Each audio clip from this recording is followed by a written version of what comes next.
Alright, now we're going to do another example. We need to find the volume generated by a solid revolution. We have y equals 0 as one of our bounding lines. So let's just kind of draw this out a little bit. Y equals 0. Well, that's just the x-axis. X equals 8, so that's going to be this line out here. Just a vertical line, x equals 8. So that would mean that's 4, that would mean that's 2, that's 6. And then we have the line y equals 3 minus x. So that starts here, goes through here, goes all the way down to there. So this point here, when x is 8, 3 minus 8 is negative 5. So that's negative 5, 0, 3. We have a shaded region.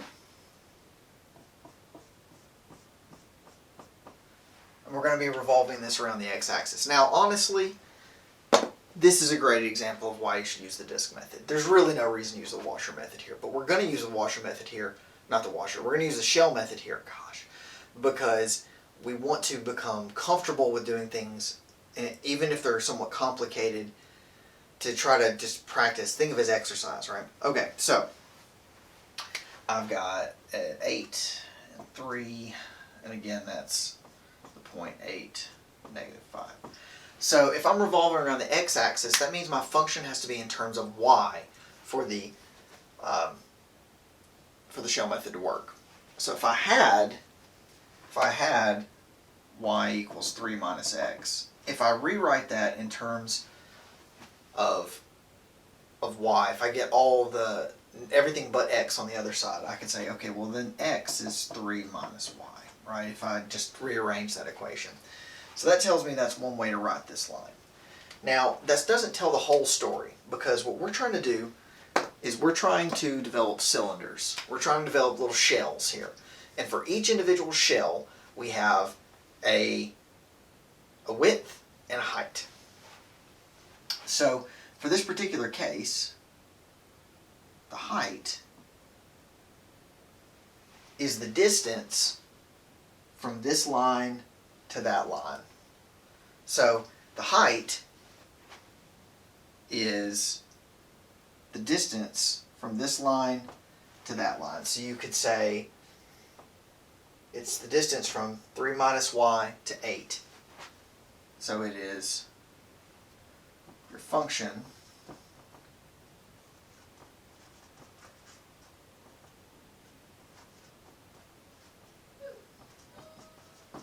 so f of y could be negative y minus 5. I know that's a little odd, but that's how we could write that. Now, your radius then is going to be your y value. So that, again, that's your height, and that's your radius. So your radius is what the y value actually is, which is what we normally expect, right? That's what we normally expect. So we could also write this as negative y plus 5. Now, in this particular case, what we want to do is we're going from 0 to negative 5. We're going from 0 to negative 5, so we're going from 0 to negative 5, 2 pi y f of y dy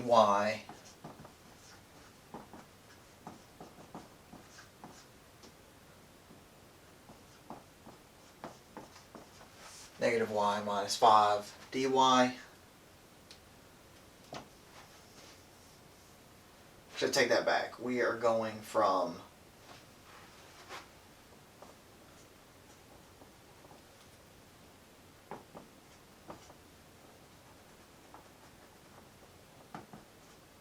negative 5 to 0. I apologize. So the idea, usually you want to go bottom up. Not bad. So we have this going on. So we can pull out that negative. We can pull out a negative here.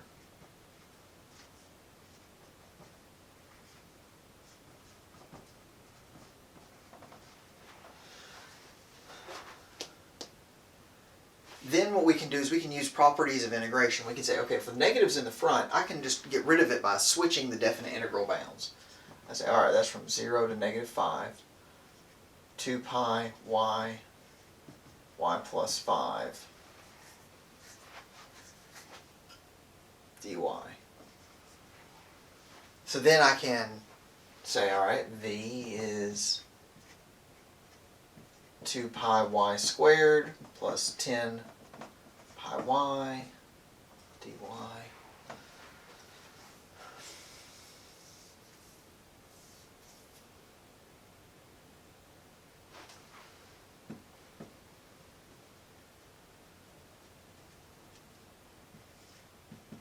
Sure looks ugly, don't it? Okay, so then v equals 2 pi over 3 y cubed plus 5 pi y squared from 0 to -5. Now, what you know in this particular case is that when y is 0, everything's 0.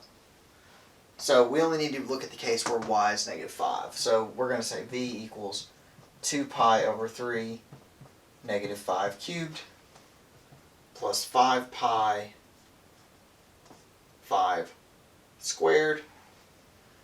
So that gets me negative 250 pi over 3, because that's negative 125 times 2 is negative 250. And then 5 times 5 is 25 times 5 is 125 plus 125 pi. Now 125 pi is 375 pi over 3.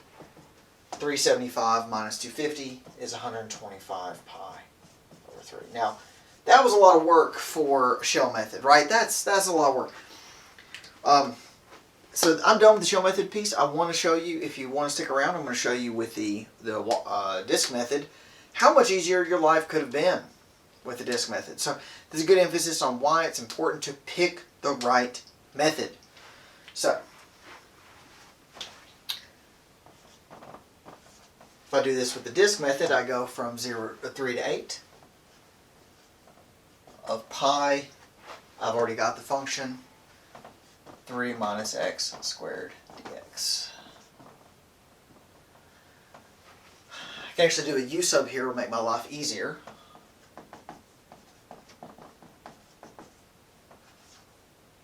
So that becomes 0, -5, pi, x squared dx. I have a negative there. Because of that negative dx, I can use that to flip the bounds. 0 to 5, or -5 to 0.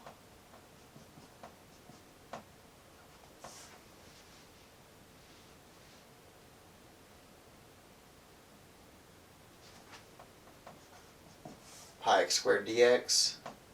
That gets me 1/3 pi x cubed from 0 to -5. The 0 case, I'm sorry, from -5 to 0.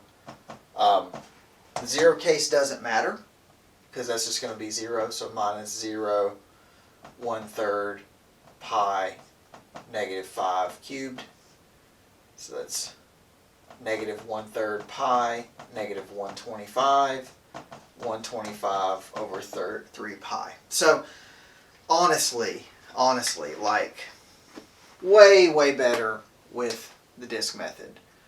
The shell method's kind of unintuitive. You have to figure out those strips. It's pretty nasty. So, but it's important that you can do these skills because being able to mathematically model it is like the most important thing that you're going to need to know outside of school. It's not the trick. So you can look all this stuff up in a book. Being able to set this up so you can feed it to an algorithm is really the most important piece.